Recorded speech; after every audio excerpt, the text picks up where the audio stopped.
reka mbasuze kandi nongere mbahe ikaze inshuti bakunzi bacu mudukurikira ku Ibendera TV umunsi ku munsi. Nizere ko aho muri hose mumerewe neza, ariko niba hari nawe bitari kugenda neza no kwihangana. Turababwira ko mu karere ka Rwamagana mu ntara y'Iburasirazuba mu Rwanda, umugabo ukekwaho kwicisha isuka yafashwe agiye gutorokera muri Uganda.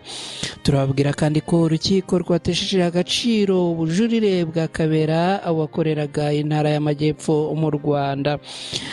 Turaza gusoza tubabwira ko Tshisekedi ni perezida wa Repubulika Iharanira Demokarasi ya Kongo yahinduye umugaba mukuru n'abandi bayobozi bakuru muri FARDC n'ingabo z'iki gihugu.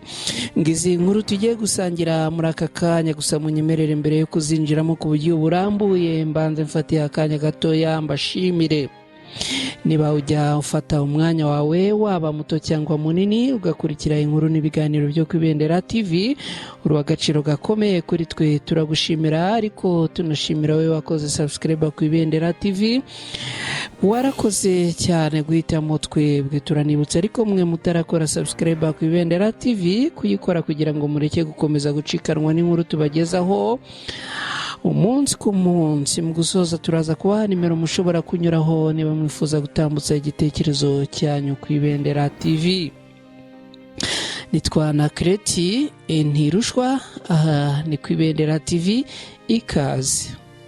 Umugabo witwa Biserande Edouard ufite imyaka 48 utuye mu mudugudu wa Ruseke mu kagari ka Bushenyi mu murenge wa Mwurire mu karere ka Rwamagana yatawe muri yombi, akaba yararimo guhungira mu gihugu cya Uganda nyuma y'urupfu rw'umugore wicishijwe isuka nk'uko byemejwe n'abaturage.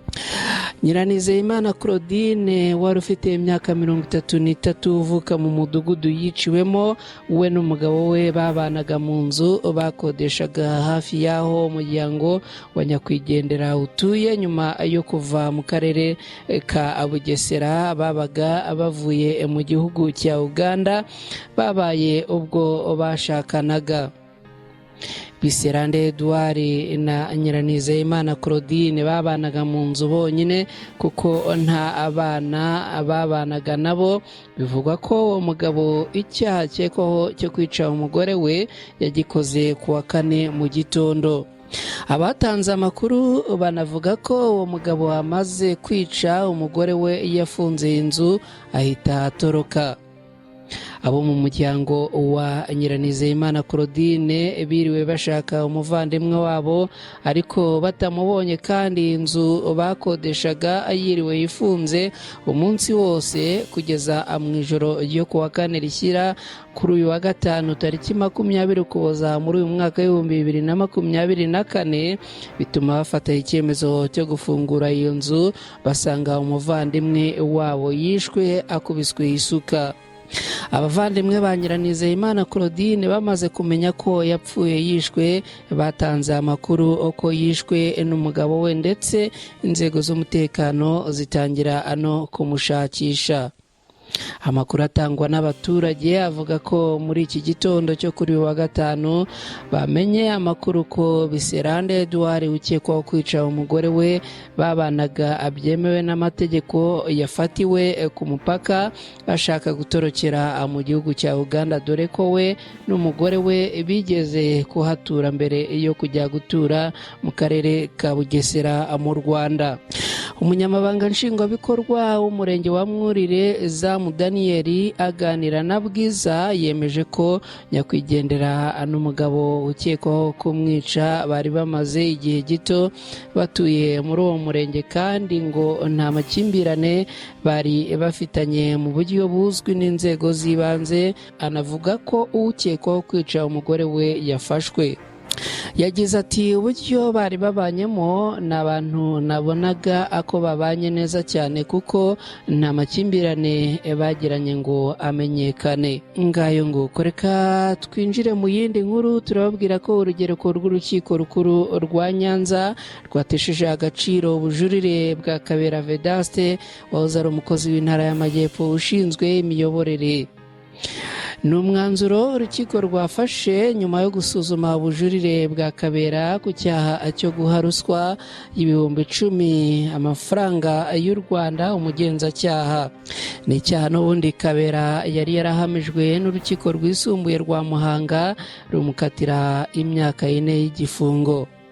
Kabera Vedaste n'umwunganira mu mategeko bagaragaza ko guha umugenzacyaha impano cyangwa gusangira nawe bitari mu bigize icyaha, bityo ko Kabera yagirwa umwere agafungurwa agataha. Ubushinjacyaha kuva urubanza rutangiye bwakomeje kugaragaza ko ibyo Kabera yakoze aha umugenzacyaha ibihumbi 10 ari ruswa kuko yayamuhaye ntaho basanzwe baziranye kandi ko yayatanze inyuma yo guhamagazwa ngo yisobanure ku byo umugore we yari yamureze. Kabera we yasobanuye ko yahaye uwo mugenzacyaha ibihumbi 10 yo kumufasha akwica isari nk'umuntu bari bamaranye umwanya amubaza kuri ibyo birego by'uwo mugore, bagatandukana mu masaha y'akaruhuko kandi ko gutanga impano bidahanirwa.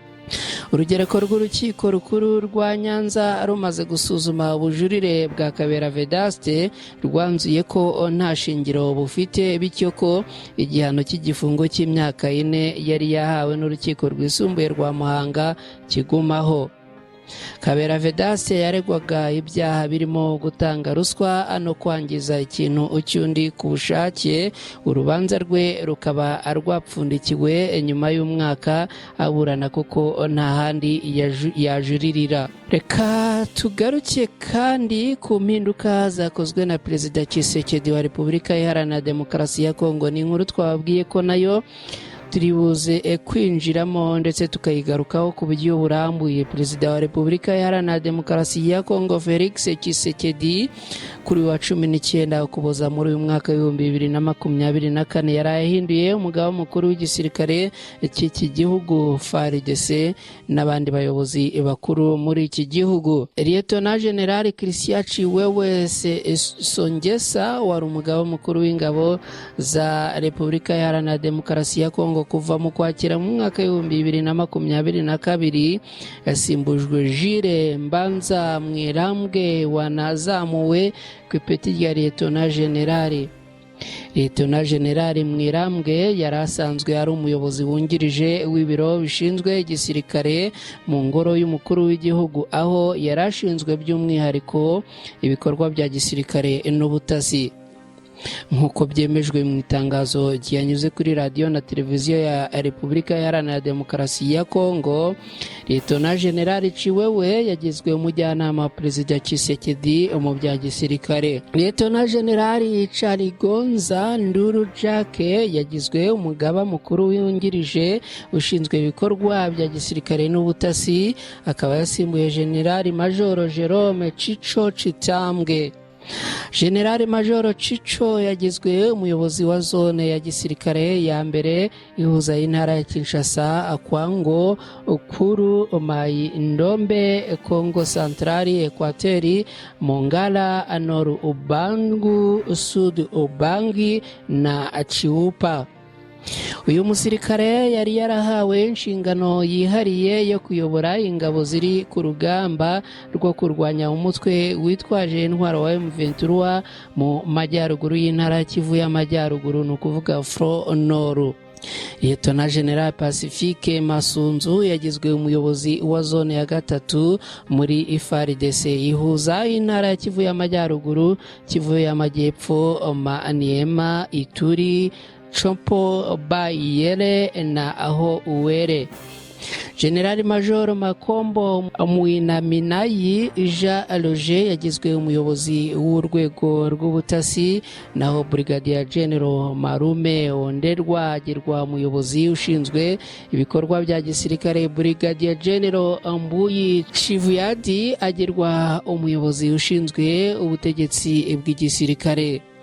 Perezida Tshisekedi yakoze izi mpinduka mu gihe abarwanyi ba M23 bakomeje kwambura ihuriro y'ingabo za FARDC ibice bitandukanye muri teritwari ya Lubero.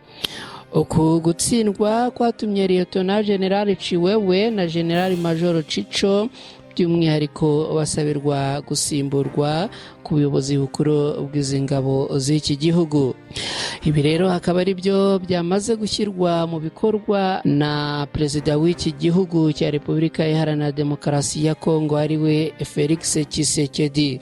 Tuganye ku musozo w'izi nkuru twabagezagaho rero, turabashimira cyane mwe mubana natwe umunsi ku munsi mu nkuru n'ibiganiro bitandukanye. Turabasaba inkunga yo gukora subscribe kuri channel yacu Ibendera TV, hanyuma ariko mukanadufasha gusangiza izi nkuru inshuti zanyu zitandukanye, tukageza amakuru kuri bose mu byiciro byose.